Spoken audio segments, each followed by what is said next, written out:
أمريكا بزعبا جيتاتشون صادقان زهابتو هصوص تزازات كدعات مسرحيو هندبت ايكونن زبلو فليطان አለው ሰብ ተغيرني كم زي فلطو زنبركو بطعمي تغيرون كو زبلو نايسانون أب ጉዳይ ናይ ጌታቸው ረዳ ክድዓትን هندبتاو مقيار ባህሪውን زي تقرم دقافي نبرن ጉዳይ ጀነራል ጻድቃኑን ተኾነ ካቦቦይ ሰብሓታት ሒዝካ ብዙሓት ናይ ሚድያ ኤሊታት ንባህርን ስነልቦናዊ መዋቅር ጀነራል ጻድቃን ክገልጽ ወጸኒሖም እዮም ሕጂ ድማ ብዛዕባ ጌታቸውን ጻድቃንን ሓደስቲ ምስጢራት ወፂሎ ገለ ክንብለኩም ኢና ካልእ ኣገዳሲ ምስጢር ዝወፀውን ሰማዕናያሎም እዚኣ እውን ጉዳይ ኤርትራን ስዑድ ዓረብን ኮይና ንወተሃደራዊ ምፍጣጥ ኤርትራን ኢትዮጵያን ትምልከት ኮይና ካብ እሙናት ምንጭታት ዝረኸብናዮ ሓበሬታ ኣሎ ክነብረኩም ኢና خبركم تخاتلتنا بلايك جميركم نابشير انت توافيركم كل سب حبريتا نخبصحو حجاز بمخانو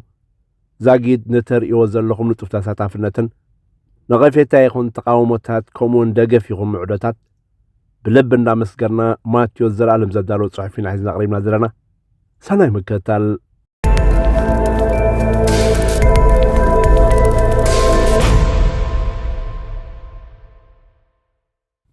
ኤርትራ ኣብ ልዕሊ ኢትዮጵያ ውግእ ክትከፍት ልዕሊ እኹል ዝበሃል ምኽንያታት ኣለዎም እቲ ምኽንያታት ድማ ቁሉዕ ኣዋጅ ውግእን ወራርን ምዃኑን ኢትዮጵያ ብጋህዲ ብጎስጓስን ንዓለም ብወግዕ እናፍለጠትን ዝጀመረቶ ቁሉዕን ተኽታኽ ዝኾነ ውግእን ምዃኑ እዩ በዚ ቁሉዕ ናይ ኣብዪ ኣሕመድ ናይ ኣዋጅ ውግእን ወራርን ተኽታኽን ንልዕሊ ዓመት ዝኸደን መጠነ ሰፊሕ ጎስጓስ ኤርትራ ነዚ ናይ እውጅ ውግእን ምፍሻልን لبسان مكلخالن عبلعلي إثيوبيا وقخت كفت أخولون حقون مسلالوام أبزا حلفة ورحات منيستر قديات وطا إرترا كبريزنت إسياس نسلاخة ملختي ناب نقو سعود عرب زبصحو ملختي تحستو أبناء إثيوبيا بزعبا إرترا تكايدو زلا ني ورار قسقاسات المدلوات نزتوكورة برتع قطعان مقلاتن إرترا ترير ملسة تكبار كتبو لخمز خونة زتنك تحستو خمز نبرون سبسلطان سعود عرب نتنا إرترا قطعان مدبات مستردو بوتسوز ناب إثيوبيا لأوخات بمسداد نابي أحمد بتر خمسة تنققون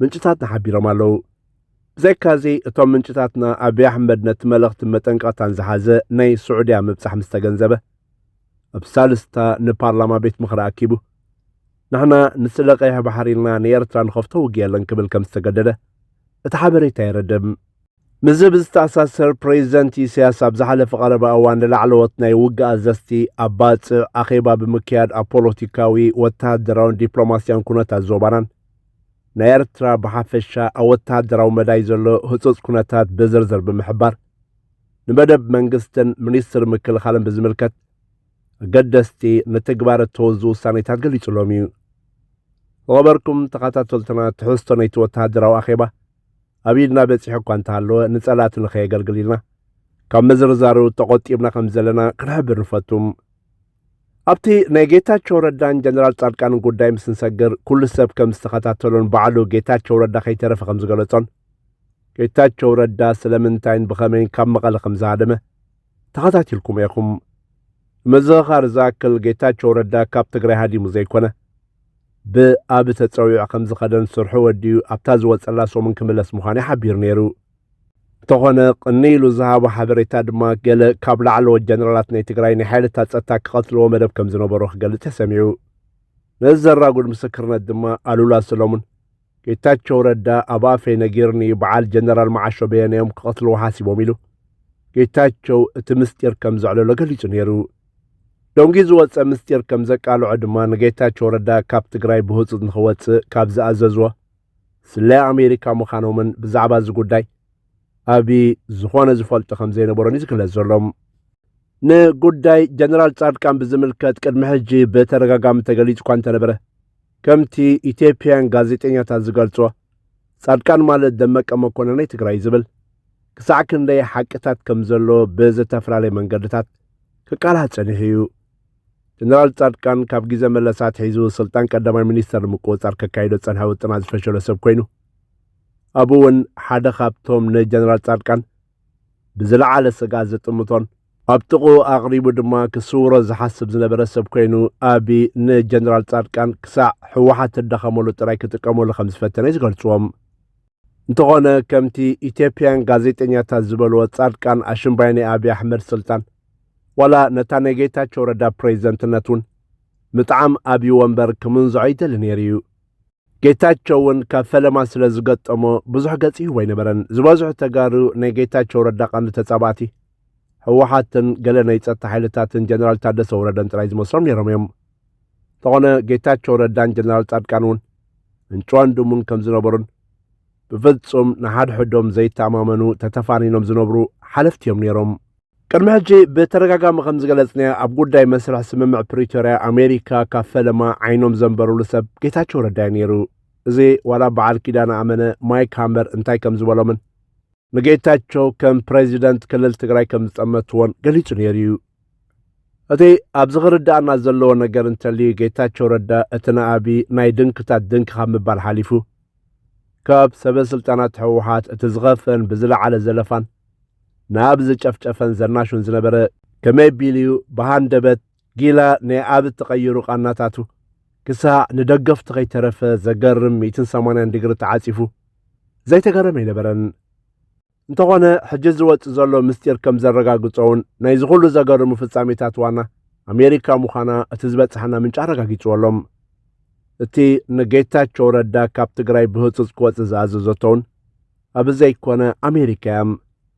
ተዘገርም ዋላ ንጀነራል ጻድቃን ካብ ትግራይ ንኽወፅእ ሓበሬታ ዝሃቦ በዓሉ ጌታቸው ረዳ ምዃኑን ጀነራል ጻድቃን ነዚኣ ምስ ሰምዐ ብቕፅበት ንጌታቸው ቀዲሞ ከም ዝሃደመ ተፈሊጡሎም እቲ ካልእ ተወሳኺ ሓበሬታ ዝሰማዕናያ ድማ ኣብዪ ናይ ኣሜሪካ ትእዛዝ ኮይኑ ወንበር ዋላ ሕጂ ንጌታቸው ረዳ ከም ዘይኣምኖን ከም ዘይቃደውን እዩ ዝሕበር ዘሎም ብሕፅር ዝበለ ድማ ኣሜሪካ ኣብ ትግራይ ዝነበሮም ውጥናት ብሉእ ብምሉእ ከም ዝፈሸለ ዝግለጽ ዘሎም ሞ ዝኸበርኩም ተኸታተልትና ንሎሚ ዘዳለናይ ሓበሬታ እዚ ነይሩ ወድሓንኩም ማቴዎስ ዘላለም ከኤርትራ መንግስት ጋር ግጭት ይፈጠራል የሚል ስሞታዎች ይሰማሉ። ለተከበረው ምክር ቤት፣ ለኢትዮጵያ ሕዝብ፣ ለኤርትራም ሕዝብ እና መንግስት በዚህ ምክር ቤት ፊት ቆሜ ላረጋግጥም ወደው ኢትዮጵያ ለቀይ ባህር ስትል ኤርትራን የመውረር ፍላጎት የላትም። ያላት ፍላጎት እንነጋገር ነው። እንነጋገር ሰጥቶ መቀበል ባለበት መርህ፣ ህዝቦች በሚጠቅም መርህ፣ በገበያ መርህ ይሄንን ችግር እልባት እናበጀለት። ዝም ብለን ብናልፈው ዛሬ ነገ ጦስ ያመጣብናል። እንጋፈጠው፣ እንወያይ ነው እንጂ እንዋጋ አይደለም። ውጊያም አያስፈልግም። ብዙ ክሶች ይሰማሉ። አብዛኛው ክስ ውሃ አይቋጥርም። የኤርትራ ህዝብ ወንድም ህዝብ ነው። የኤርትራ ህዝብ ምስኪን ህዝብ ነው። እንደ ኢትዮጵያ ለማደግ የሚፈልግ ህዝብ ነው። የሚያስፈልገው ልማት ነው፣ ውጊያ አይደለም። ተባብረን መልማት፣ ተባብረን መስራት ነው እንጂ አንዱ አንዱን መውጋት የኛ እቅድ አይደለም። በሌላ መንገድ ኢትዮጵያ ላይ ማንም ሀገር ወረራ ሊፈጽምና ከጀመርነው ህልም ሊያስቆመን ይችላል የሚል ስጋት ደግሞ የለብንም። ጭራሽ ስጋት የለብንም። ይሄም መሰማር አለበት።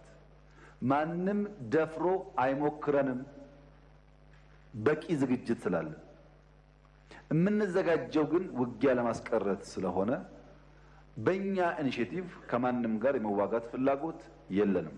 እንደምታስታውሱት ሶማሊያ ጋር ይዋጋሉ የሚባል በጣም ብዙ ንግግሮች ነበሩ። የፈታንበት መንገድ አይታችኋል። በሶማሌና ኬንያ መካከል ችግር ሲፈጠር ዘለን የገባነው እኛ ነን።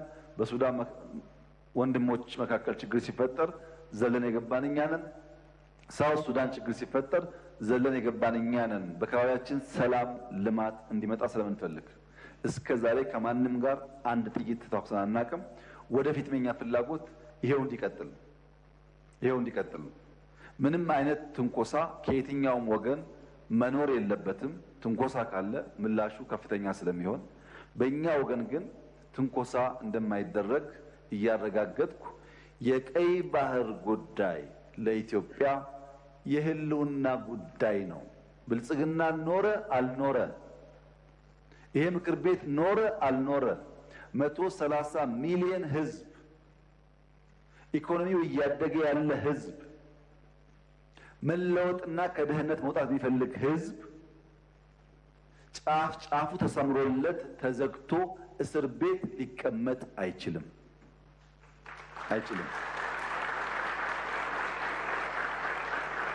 ይሄን ማንም ሰላም ወዳድ ነኝ የሚል የዓለም መንግስት፣ ግለሰብ፣ ቡድን ከወንድሞቻችን ጋር አነጋግሮን በህግ አግባብ በቢዝነስ ተርም የኢትዮጵያ ጥያቄ ምላሽ እንዲያገኝ ወንድሞቻችን ተጠቃሚ እንዲሆኑ የሚያስችል አሚካብል ሶሉሽን እንዲፈጠር ለመላው ዓለም ጥሪ እናቀርባለን። እኛ የምንፈልገው በሰላም ችግራችን እንዲፈታ ማድረግ ነው።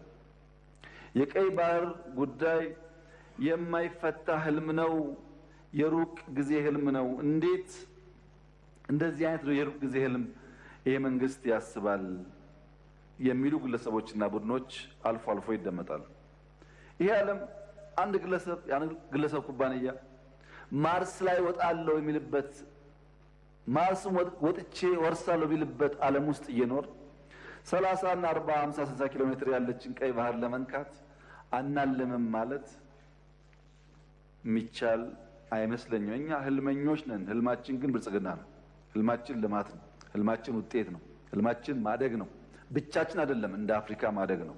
ለዚህ እድገት ከአፍሪካ ወንድሞቻችን ጋር በትብብር በንግግር በአባይም በስንዴም በማዳበሪያም በጋዝም በወርቅም በሌላውም ጉዳይ ተባብረን በጋራ እንድንለማ ጥሬን አቀርባለሁ።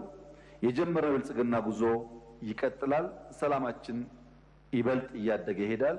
ለኢትዮጵያ ሰላምና እድገት የሚጓጉ የትኛውም ግለሰብና ቡድኖች ለንግግር መንግስት ክፍት መሆኑን ተገንዝበው ሁልጊዜም በውይይት በንግግር ጉዳያቸውን ለመፍታት እንዲዘጋጁ ጥሬን አቀርባለሁ።